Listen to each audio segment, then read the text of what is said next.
Assalamualaikum warahmatullahi wabarakatuh. Kami di sini dari kelompok 5. Sebelumnya perkenalkan, nama saya Naila Sasabila dengan NIM 75. Saya Sofi Rahmat dengan NIM 57. Saya Nisfun Arbando Isnaini dengan NIM akhir 39. Selamat menonton. Ya, selamat menonton.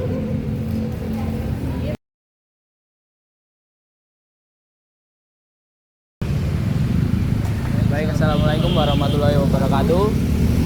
Di sini kami ingin mewawancarai sebuah UMKM yang ada di sekitar alun-alun, tepatnya di depan gedung Budi Sasono atau gedung Graha Wijaya. Mungkin bisa perkenalan dulu.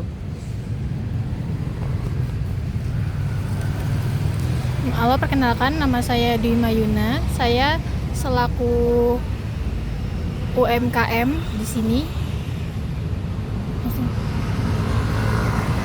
Langsung saja ke pertanyaannya yang pertama.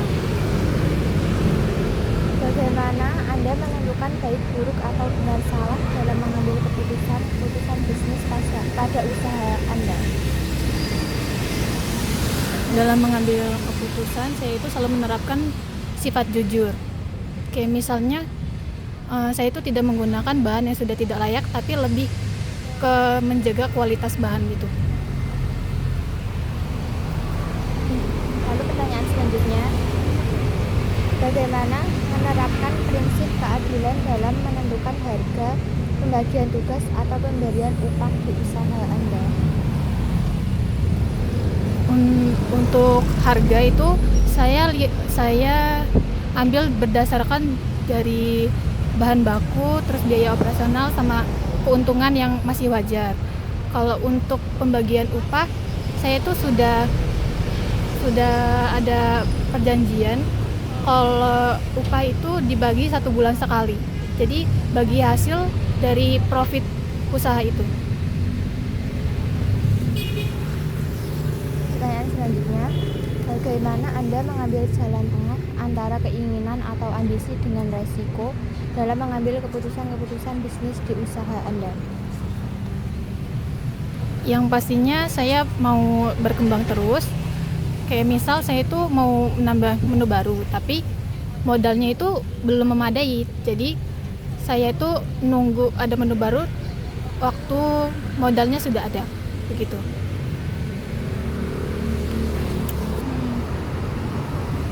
Kita mengambil keuntungan berlebihan. Bagaimana Anda memastikan tidak mengambil keuntungan berlebihan di saat terjadi lonjakan permintaan atas produk atau jasa yang Anda tawarkan? Oke, ketika permintaan itu meningkat, saya akan tetap memberikan harga yang wajar. Karena kalau tiba-tiba harganya itu naik, pelanggan otomatis itu pada kabur karena itu tadi harganya kemahalan. Jadi misalnya kalau harga bahan yang naik, saya itu tetap memberikan harga yang wajar dari harga bahan baku itu tersebut. Lalu, bagaimana cara Anda mengelola limbah sisa produksi atau operasi usaha Anda? Kalau limbah sih dibedakan ya, ada limbah organik dan limbah plastik. Kalau limbah organik itu yang kayak, kan saya jualannya tela-tela sama pisang kembung. Nah, kalau tela-tela sama pisang kembung itu limbahnya itu termasuk organik. Jadi dari kulit pisang dan kulit singkongnya itu dipisahkan ke tempat sampah organik, dan kalau yang plastik itu ke sampah plastik. Udah, itu demi menjaga lingkungan juga sih. Pertanyaan selanjutnya yaitu, bagaimana cara usaha Anda dalam melindungi keselamatan konsumen? Oke, kebetulan bahan baku yang kita pakai itu yang cepat habis, jadi dia itu nggak ngendap terlalu lama gitu, jadi nggak perlu nunggu lama buat dijadiin adonan gitu, jadi nggak akan kebuang juga. Terus kalau buat es teh itu kita pakainya air galon lem mineral, jadi udah diuji kebersihannya.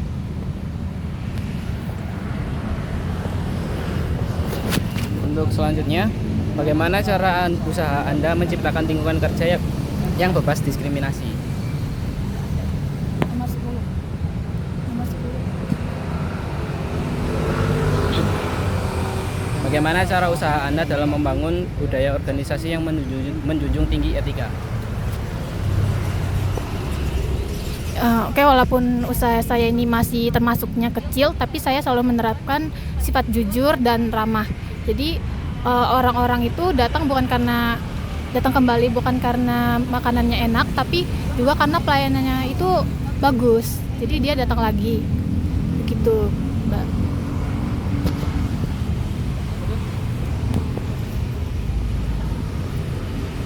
Ya, terima kasih atas jawabannya dari wawancara kami. Semoga usahanya selalu lancar dan berkembang terus, amin. Sekian wawancara dari kami. Wassalamualaikum warahmatullahi wabarakatuh.